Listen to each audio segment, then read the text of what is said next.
시청자 여러분 안녕하십니까? VOA 뉴스투데이 시작합니다. 마크 에스퍼 미 국방장관은 북한이 미국을 위협할 수 있는 대륙간 탄도미사일을 개발하려 한다고 밝혔습니다. 그러나 북한 문제를 해결하는 유일한 방법은 외교적 합의라고 강조했습니다. 첫 소식 김칸희 기자가 보도합니다. 마크 에스퍼 국방장관은 13일 미 외교협회가 주최한 미 국방장관과의 대화에서 북한과의 외교적 해법을 거듭 강조했습니다. 비핵화 등 북한 문제에 있어 진전을 낼 수 있는 방안은 대화와 합의뿐이라며 협상 테이블로 나올 것을 촉구했습니다. We're trying hard right now at State Department is to get them back to the table because the only way forward is through a diplomatic, a political agreement. 에스퍼 장관은 또 미북 관여가 시작된 후 북한의 핵실험과 대륙간 탄도미사일 ICBM 시험 발사가 없었다는 점을 다시 상기시켰습니다. 하지만 북한의 군사훈련과 단거리 탄도미사일 시험들이 지속되고 있는 점을 우려한다고 밝혔습니다. They still are doing training. They do short-range ballistic missile tests that we are also concerned about. We watch closely, as do Korea, South Korea, and Japan. 이와 함께 핵을 보유한 북한이 미 본토를 위협할 수 있는 미사일을 개발하고 있다고 꼬집었습니다. They already have the nuclear weapons, and now they're trying to develop an ICBM, and that becomes a direct threat to our homeland. 이런 문제를 대화로 해결해야 한다면서도 외교가 실패할 경우에도 대비하고 있다는 트럼프 행정부의 기조를 거듭 확인했습니다. War on the peninsula would be horrible. Nobody wants to see that, but my job is twofold. One, I have to prepare for that. I have to work closely with our ROC, Republic of Korea partners to ensure we're ready to deter conflict.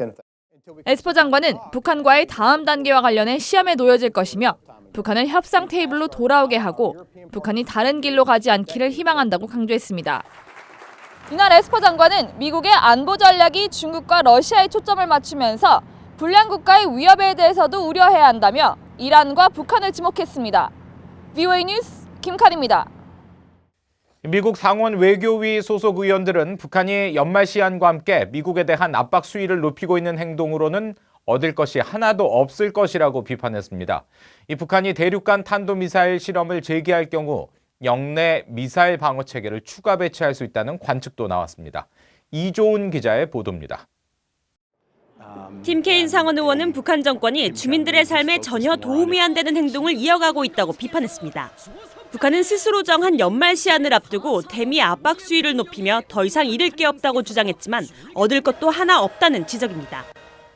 But the problem that they're going to eventually face is the economic harm that they're doing to their own people is going to be the biggest challenge that they'll have to face. And that threat to them is much greater than their military threat to us. 마르코 루비오 상원 의원은 북한이 정한 연말 시한은 국내용이라고 일축했습니다. 미국은 제재를 계속 유지하고 북한 정권의 제재 회피를 돕는 이들에 대한 처벌도 계속될 것이라는 겁니다. 또 북한의 대륙간 탄도미사일, 즉 ICBM 실험 재개 가능성에 대해선 미사일 방어망 강화를 역설했습니다. But one of the probable responses ultimately is going to be the need to position defenses against missiles, both again for the mainland of the United States and our allies in the region. And I imagine that that's probably something the Chinese wouldn't be excited about, but they'd understand the necessity of it. 제임스 리시 상원 외교위원장은 첨예화된 미북 간 대치 상황에서 모두가 인내심을 발휘해야 한다면서도 현상 유지로 손해를 보는 쪽은 북한이라고 말했습니다.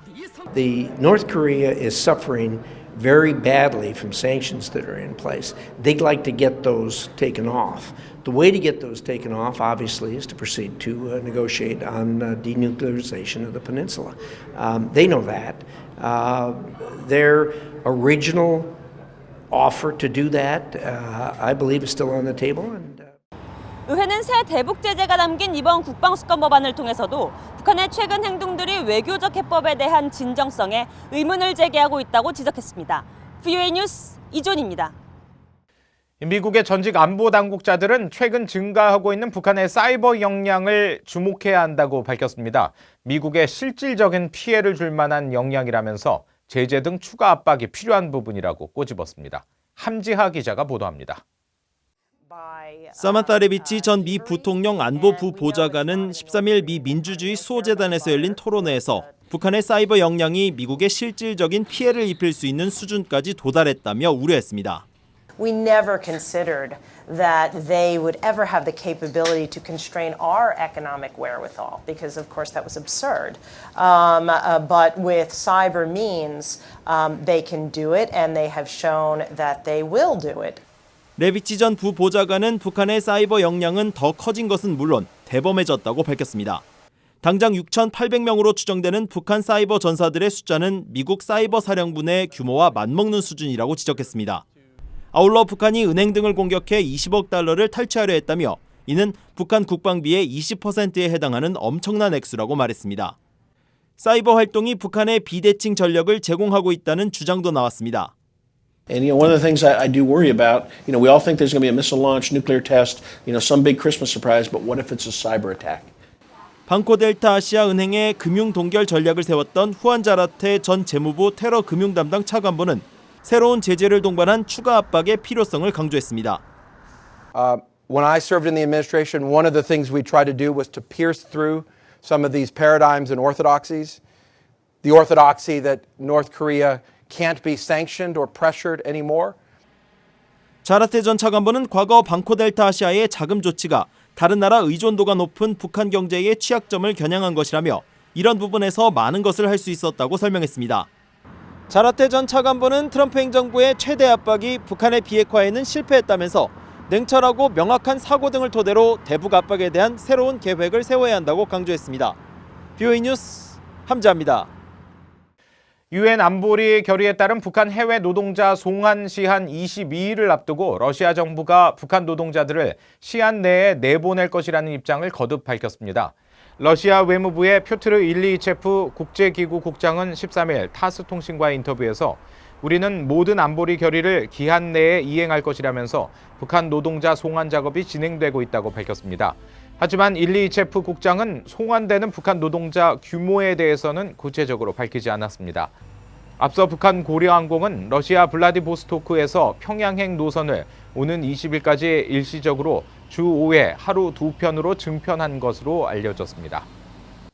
유엔 안보리 대북제재위원회가 대북제재 면제 승인 기간을 신청 이후 5일에서 10일 사이로 단축했습니다.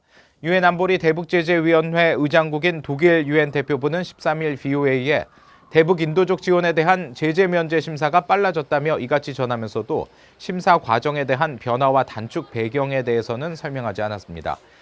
미국 구호단체인 미국 친우봉사단의 다니엘 야스퍼 워싱턴 지부장도 미국 관리로부터 평균 유엔 면제 승인 기간이 5일로 단축됐다고 들었다고 확인했습니다. 앞서 대북 인도적 지원 활동을 벌여온 국제 구호단체들은 그동안 제재위의 복잡한 면제 절차와 긴 시간 소요로 활동에 영향을 받는다며 꾸준한 불만을 제기해왔습니다. 말레이시아 법원이 돈 세탁 혐의 등으로 체포된 북한 사업가에 대한 미국 인도 요청을 승인했습니다. 미 연방수사국 FBI는 말레이시아에서 가족들과 장기 거주하고 있는 북한 사업가 문철명 씨가 대북 제재를 위반하면서 술과 사치품을 북한에 보냈고 유령 회사를 통해 돈 세탁을 했다며 미국으로 신병을 인도해 줄 것을 요청한 것으로 전해졌습니다.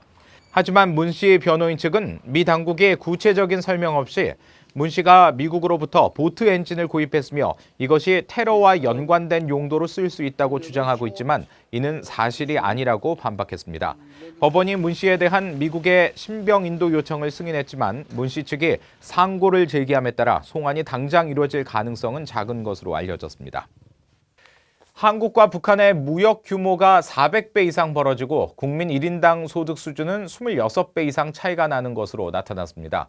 한국통계청이 13일 공개한 2019 북한의 주요 통계 지표에 따르면 북한의 무역 총액은 지난해 28억 4,300만 달러로 1조 1,400억 달러를 넘어선 한국과 400배 이상 차이를 보였습니다. 특히 북한의 수출은 지난해 2억 4,300만 달러에 그쳐 통계를 시작한 1991년 이후 최저치를 기록했습니다. 또 북한의 1인당 국민 총소득은 1,210달러로 3만 1,200달러인 한국의 26분의 1 수준에 그쳤습니다. 이상으로 VOA 뉴스투데이 마칩니다. 함께해 주신 여러분 고맙습니다.